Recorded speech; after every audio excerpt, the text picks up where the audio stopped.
Welcome back to Tina Talks, where we talk about real stories and real rights. Today's episode is one that needs to be heard, especially by adults, schools, communities, and yes, you on the other side of this screen. We're talking about young parents, Gen Z moms and dads who are raising children while still figuring out life. Our big question today is society really ready to support them? To help us dive into this, I'm joined by Irish, a young mother. Hi Irish! Welcome to Tina Talks. Si Irish yung isa sa mga generation ngayon, ang mga Gen Z, who is able to experience how to become a young mother at the age of 17.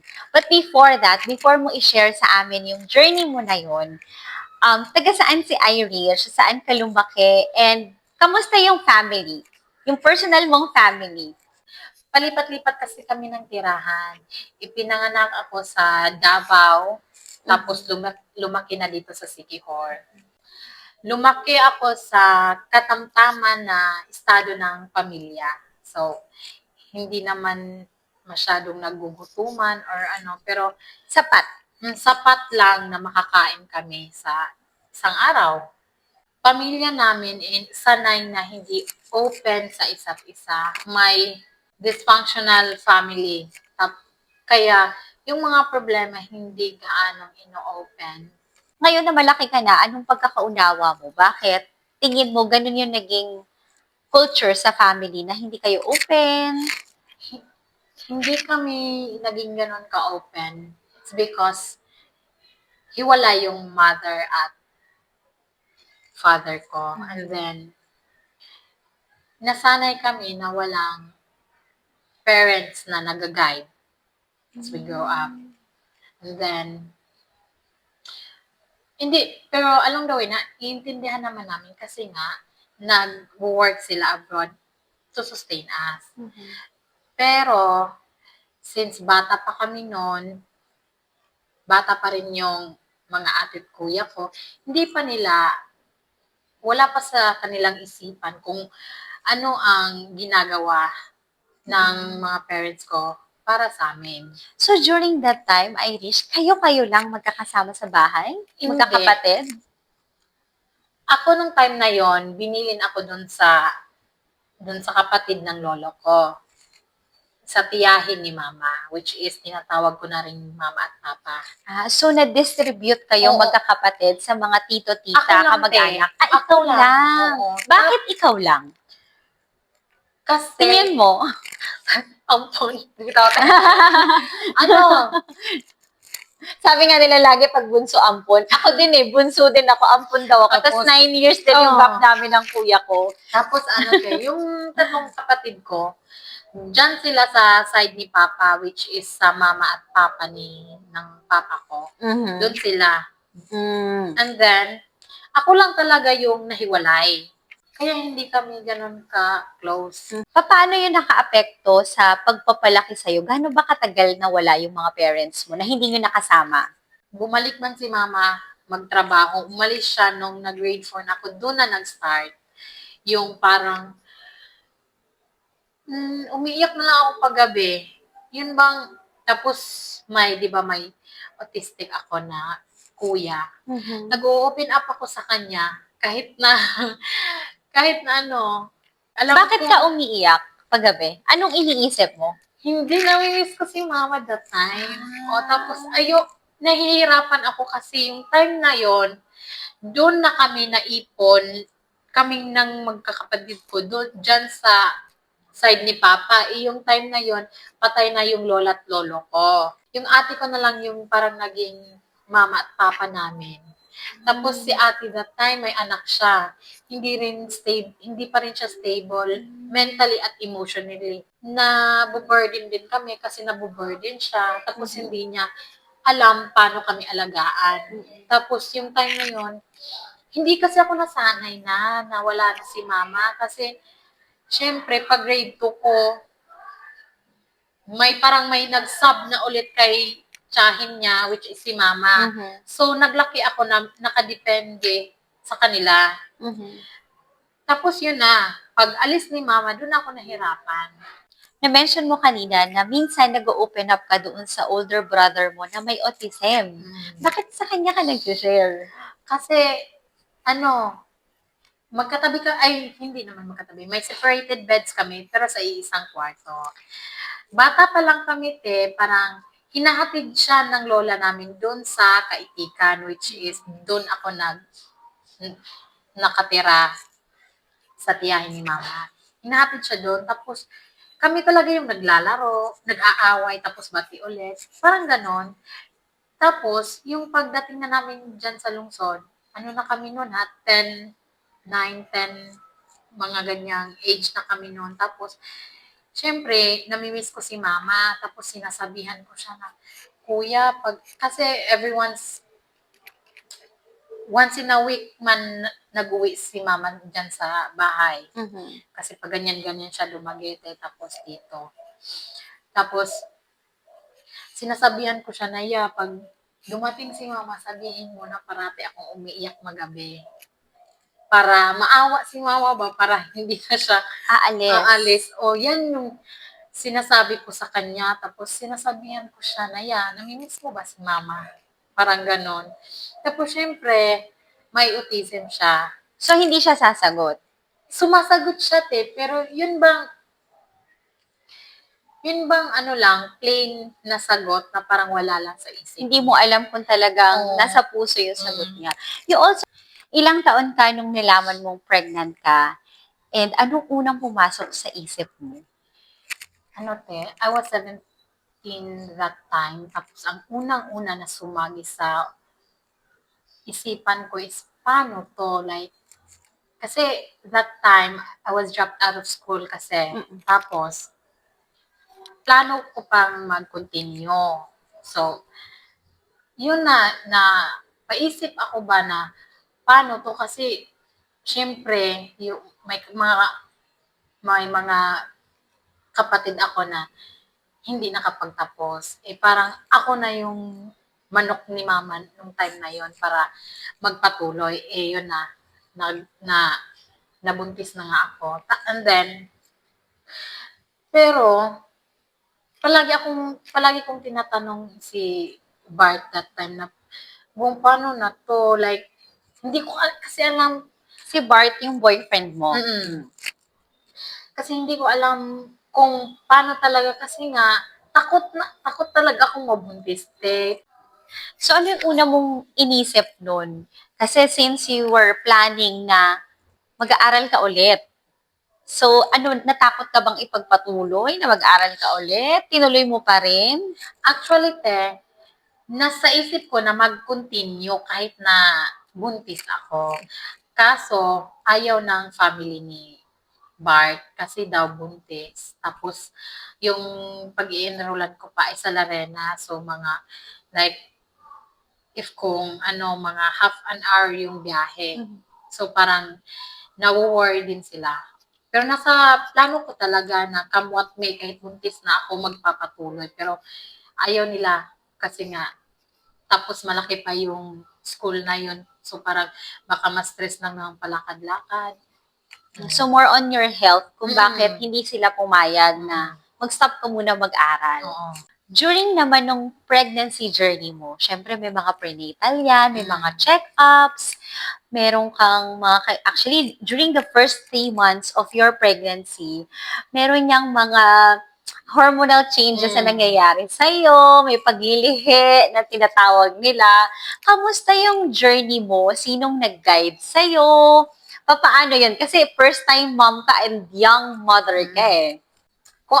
Always akong nag-visit sa RHU. And then, very accommodating naman sila. Then, pagdating sa mga, vitamins, sa needs ko at sa baby, pino-provide may free check-ups at free supplements para sa buntis sila.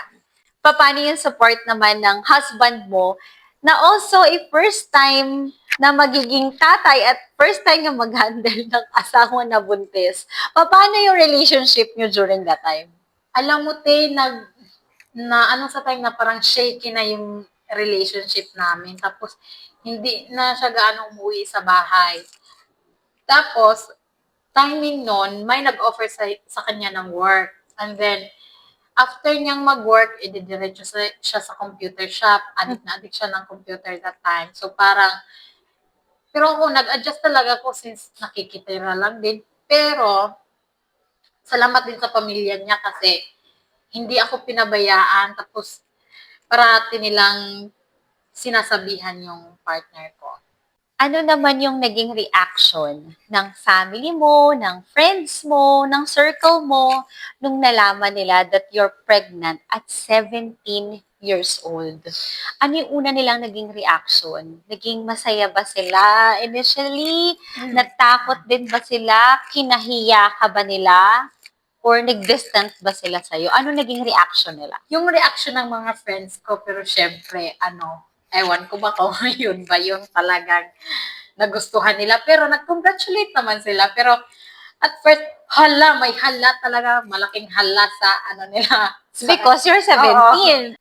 Nung nalaman mo na pregnant ka, hindi ba nag-flashback sa'yo or hindi nag-recall sa'yo yung experience mo during 9, 10 years old ka na separated yung family, yung parents mo, and then iniwan ka ng mama mo para magtrabaho, para to provide for your family, and then yung ate mo, for sure, you've seen how they struggle kung papaano nila pinalaki yung anak nila, and they're also not married. Hindi ka ba natakot na baka mag-replicate siya sa'yo? Alam mo, kasi ang nasa isip ko ay sanay na ako dito kasi dito ako lumaki. Sanay ka saan? Sanay kang mag-raise up ng anak? Sanay ka sa hirap? Or sanay ka sa broken family? Sanay ako sa broken family. Ang nasa isip ko that time ay galing ako sa broken family, alam ko na to. Okay lang sa akin na wala na si Bart, alam ko na to. Yun bang ang hindi ko naisip is yung struggle din ng ate at ni mama nung time na nagkaanak na sila. Yun yung wala sa aking isipan talaga. So, ang iniisip mo nun is okay lang kung just in case hindi ka rin panagutan or hindi ka pakasalan, okay lang sa'yo. Pero hindi mo naisip yung pagpapalaki ng bata. Yun yung hindi ko na isip, Yun bang hindi ko rin naisip kung anong magiging epekto ng anak ko sa sitwasyon namin. Syempre kasi okay lang sa akin. Hindi ko ba ni-reflect yung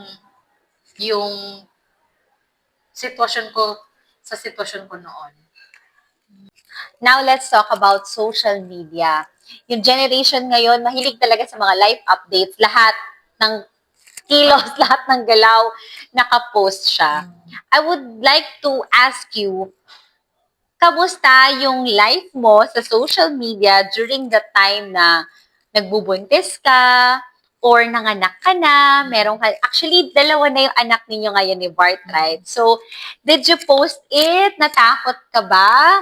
And also, I believe there are a lot of social media private groups, communities that they support young parents, lalo pat hindi nila alam kung ano yung gagawin nila. So far, sa pagpo-post ko, marami namang nag-congratulate. Marami ding nagbibigay ng advice kung paano i-handle pag naranasan mo na to. Tapos, yan. How about bashing? Meron ba na, grabe, ang bata mo naman? Ay, nakatanggap ako niyan, mostly sa mga nakakatanda. So, paano mo dinil yun? Siyempre, of course, initial reaction ng mga pinagdaanan na yon, mga may edad na mature na, talagang hindi acceptable para sa kanila yon. Lalo pat 17 ka lang. So, paano mo siya in-accept? At ano yung mga yun? Anong mga comments yon na na-receive mo? Yung mga na-receive ko talaga, ay, kabata-bata pa, nabuntis na. Meron ba kayong mga kamag-anak na parang kinompare ka or like sinabi sa inyo na, ganyan talaga yan kasi yung parents niya ganun? Ay, oo, Meron talaga sa sarili kong Sa sarili kong ano, So, paano mo tinitake yung mga ganun? sanay na ako kasi pagdating sa aming kakapatid, puro negative talaga yung kino-comment. Para bang, like sa lola ko ba pagdating sa amin, wala talaga siyang mapapala daw. Kahit si mama, walang mapapala si mama sa mga anak niya. Ganon. Tapos, yun na. Now that you have forgiven those people na somehow natakot para sa'yo siguro, kaya meron silang mga nasabi na masasakit na salita, even compared you sa parents mo, ngayon na napatawad mo na sila, anong gusto mong sabihin sa kanila? Ang gusto ko lang iparating sa kanila kung sakaling mag-cruise ang aming landas. Ang gusto ko lang talaga na i-remind sila na be kind to other people kasi hindi mo alam kung anong naging epekto sa mga negative na binibitawan mong salita. At saka, wala naman talagang perfectong tao. Alam naman natin kung ano ang magiging epekto sa mga judgment natin towards sa ating kapwa. Better to keep it to yourself na lang. Tapos kung may maisabi ka na lang, ano na lang, yung parang advice na lang sana. Oo. Para hindi rin, para may confidence pa rin sila, diba? May confidence pa rin sila sa sarili nila kahit na nandun na sila sa breaking point nila. So, what's one thing natutunan mo sa journey mo na to? Ang natutunan ko sa journey na to is huwag kang pumasok sa sitwasyon na hindi mo kaya at hindi ka pa ready. Especially kung you're not financially stable, emotionally and mentally kasi yun yung parang inaatake pag nandun ka na sa sitwasyon na yan. Pero nalagpasan ko siya dahil mas pinili ko to shape into a better person na hindi lang ako hindi ako dyan lang mag-stop, kundi may marami pa akong plano para sa future ko at sa future ng pamilya ko. This conversation was real, raw, and so needed. To all the young parents out there, your age doesn't erase your rights. You deserve education, healthcare, and a support system just like anyone else. And to the rest of us, are we doing our part to support them? To Irish, thank you for sharing your heart and your story. If you love this episode, don't forget to like, share, and tag a friend who needs to hear this. See you next time on Tina Talks, where every story matters.